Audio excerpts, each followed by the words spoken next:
Salam, salam outsider, le débrief commence maintenant. Pendant que Rennes est en train de surprendre tout le monde, j'imagine que Thomas parle le foot, il doit être tout heureux parce qu'eux, ils sont chauds. On ne sait pas d'où ils viennent. Ils ont un attaquant, Gaëtan Laborde, ils sont surprenants. Mais bref, les Rennais, ils sont chauds, ils sont là, ils sont deuxièmes. Pendant ce temps-là, Marseille joue et Marseille joue mal. On va être très sérieux, je suis critique avec le PSG. Mais à un moment donné, Marseille, mais c'est pire. Mais c'est pire, mais ça, c'est des tocards. Mais c'est pas possible parce que là, moi, j'ai envie de parler à Sampaoli. Marseille 3, aujourd'hui 1-0. Tu regardes le match, c'est une purge tactique, c'est une purge pendant 90 minutes. Il va falloir rappeler à Sampaoli à un moment donné qu'il n'est pas Pep Guardiola. Parce que Sampaoli veut venir nous créer des systèmes tactiques que nous-mêmes on ne comprend pas. Sampaoli, la seule chose qu'il a en commun avec Guardiola, c'est qu'il est chauve. Mais c'est tout, c'est tout. Sinon, il est court, il est excité, il est tatoué. Mais sinon, franchement, quand il faut venir imposer, je dis bien, un football qui est cohérent, il n'est jamais là. Aujourd'hui, à Marseille, qui joue latéral droit? Qui joue latéral gauche? On ne sait même pas qui joue où. En fait, tu n'as aucune idée de savoir qui joue où, qui joue où, qui joue. Tu regardes les matchs de Marseille, je te dis, mentalement parlant, toi-même, tu es fatigué. Tu essaies de comprendre le dispositif tactique, tu ne le comprends pas. Et out of nowhere, bizarrement, il repasse en 4-4-2. C'est une équipe, je dis bien, extraordinaire. Aujourd'hui, tactiquement parlant, Sampaoli doit faire des efforts. Sampaoli doit essayer de se gérer et de simplifier son jeu. Il a un effectif intéressant, on le voit bien. Défensivement parlant, le gardien de but, depuis qu'il est arrivé, franchement, il est bon. Il est bon. On peut parler jusqu'à demain, mais il a réussi à s'imposer. C'est bon. En défense centrale, Saliba, tout ça, depuis le début de la saison, ils sont excellents. Guendouzi, il a l'activité qu'il faut. Donc, du coup, en fait, si tu as des Guendouzi, des Camara, tout ça, pourquoi tu cherches à aller dans des dispositifs tactiques où ton latéral droit, il se retrouve attaquant droit ou il se retrouve milieu droit? Frère, tu n'es pas Guardiola. C'est ça que je veux dire. C'est-à-dire qu'il veut faire des choses tactiques qu'il ne maîtrise pas, mais avec des joueurs qui sont même pas aussi bons que les gars de Manchester City. Sincèrement, c'est-à-dire que les joueurs là, est-ce qu'eux-mêmes ils ont compris ce que Sampaoli il veut faire? Est-ce que Sampaoli lui-même il s'est compris? Donc aujourd'hui, Marseille joue, Marseille gagne 1-0 face à 3. Lirola part à la limite du hors-jeu, c'est bien. C'est surprenant, il n'y a pas de problème. Super passe de Dimitri Payet, le gars réussit à finir. Mais mis à part ça, en tant que tel, l'OM n'est dangereux que sur les 20 derniers mètres, sur des actions individuelles qui viennent d'un joueur ou de deux. C'est pas normal, franchement, c'est pas normal. Dans la construction du jeu, tu dois avoir des choses plus intéressantes. Pape Gueye, il est sur le terrain, mais s'il te plaît, pousse le ballon, amène-le vers l'avant. Tu es à domicile, en toute honnêteté. Mais Pape Gueye, lui, aujourd'hui, sincèrement, la dernière fois, je regarde le match face à Galatasaray cette semaine en Europa League. Je ne débriefe pas l'Europa League. Ça ne veut pas dire que je ne débriefe pas, que ça veut dire que je ne regarde pas.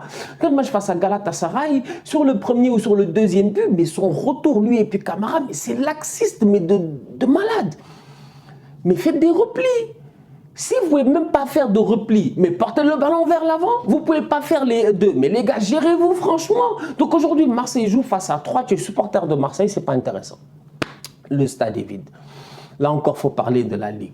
Franchement, on est dimanche soir. C'est-à-dire que moi, le championnat de France me dépasse. Alors dimanche passé, c'est Marseille-Lyon.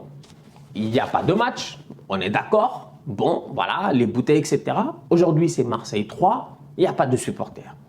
C'est-à-dire que tu veux vendre ton championnat, tu ne le rends pas attractif. Tu regardes le match, tu entends Guendouzi, on le tacle, il crie jusqu'à hier. Il a failli mourir, le pauvre, franchement, j'ai eu peur. Il criait, j'avais des frissons, j'étais comme, hé, le gars, il est en train de mourir ou quoi?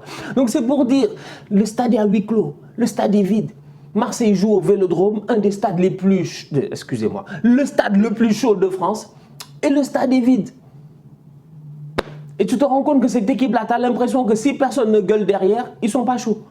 Tu as l'impression que s'il n'y a pas le wow du Vélodrome et tout, ils ne sont pas chauds. Parce que la performance que les Marseillais ont sortie aujourd'hui face à 3, elle n'est pas bonne. Mais comme je dis, je ne blâme pas forcément les joueurs. Parce que pour moi, les joueurs individuellement, jusqu'à présent, ils se gèrent, ils sont intéressants. Mais tactiquement parlant, quand même, Sampaoli, il va falloir qu'il se calme, qu'il descende de 4 étages et qu'il commence à jouer en 4-4-2. Joue le football simple. Joue un football simple, franchement. On ne t'a rien demandé. On ne t'a pas demandé tactiquement de créer des choses extraordinaires. On t'a demandé de poser le ballon et de jouer au football. Aujourd'hui, sincèrement, Marseille, avec les individualités qu'ils ont sur le terrain, ils sont capables de proposer beaucoup mieux. Maintenant, Arkadiusz Milik, il faut qu'il se gère. Parce que blessé, ok, mais tu ne peux pas être de retour de blessure ad vitam aeternam. À un moment donné, tu dois performer. Milik, il rate trop.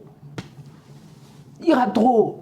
Je dis bien, il rate trop. Il n'est pas rassurant. Franchement, non, mais je veux dire, là, il rate trop. Tu vas me dire, c'est le gardien qui est trop fort. Je ne suis pas d'accord. En toute honnêteté, Milik, il doit commencer à claquer des buts. Il doit commencer à nous mettre des 1-2 buts par match pour qu'offensivement parlant, quand même, cette équipe-là ait l'air de quelque chose. Non seulement c'est débridé dans le jeu, mais en plus de ça, tu as un attaquant qui ne marque pas.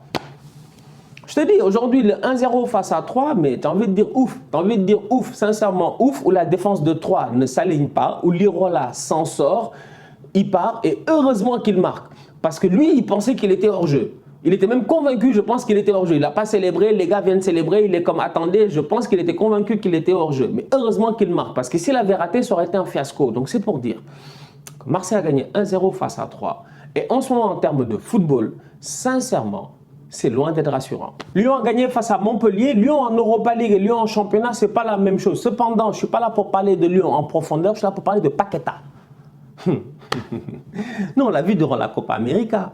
Nous, on a vu déjà Paqueta durant la Copa América. C'est comme non, déjà, lui, franchement, il est passé à un autre niveau. Tu sens que le boy, il est arrivé en France. Je ne sais pas ce qui se passe à Lyon. Je ne sais pas si c'est parce qu'à Lyon, il y a Juninho. Je ne sais pas si c'est parce qu'il y a qu'on appelle une aura brésilienne qui fait que les Brésiliens, ils arrivent à Lyon, ils réussissent à performer. Toi, tu as vu un Brésilien qui arrive à Lyon qui ne performe pas? C'est très, très rare. Et aujourd'hui, Paqueta, il est là. Et Paqueta, il est au top de sa forme. Non seulement en sélection, il l'a prouvé cet été lors de la Copa América, mais au-delà de cela, lors du retour de la Copa América, dès qu'il est arrivé en championnat, il a commencé à performer. Paqueta est un joueur très intéressant, mais au-delà de ça, c'est un joueur versatile. Il peut jouer partout. Il peut jouer second attaquant. Il peut jouer sur le côté. C'est-à-dire, il peut jouer numéro 10 en tant que tel. Paqueta, je pense même si tu forces, il peut jouer milieu de terrain, je dis bien, et se gérer en tant que tel. Et c'est là où c'est intéressant. Parce qu'aujourd'hui, un joueur comme Paqueta, plus je le regarde jouer, plus je le regarde performer, plus je me pose des questions à savoir combien de temps il va rester à l'Olympique Lyonnais. Je veux dire, les Lyonnais, ils sont bien là, ils sont bien gentils. Mais à un moment donné, leur Paqueta là, quelqu'un va venir le chercher. On est d'accord qu'il était au Milan AC. On est d'accord qu'il n'a pas réussi à percer là-bas. Peut-être que c'était compliqué. Peut-être que le Milan AC n'était pas aussi durant ses meilleures années quand Paqueta était là-bas. Peut-être que Paqueta, aujourd'hui, dans le Milan d'aujourd'hui, ça aurait été une chose différente. Mais aujourd'hui, le profil de Paqueta, je dis bien le profil de Paqueta, pour moi, c'est un profil qui fit partout.